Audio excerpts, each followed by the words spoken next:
Hi, my name is Laura Hilker. I live outside of Tampa, Florida in the United States. I got my bachelor's and master's degree both in education, and I taught for about 5 years.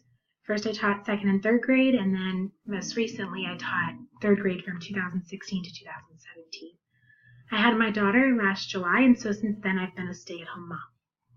I'm going to read you a small excerpt from Goldilicious for my Q-Kids application. I was putting flowers on the mane of my pet unicorn. Pinkalicious, why are you dropping flowers on the rug? Asked Mommy. I'm not dropping flowers. I am getting Goldie ready for the unicorn ball, I said, prancing around the room. What unicorn?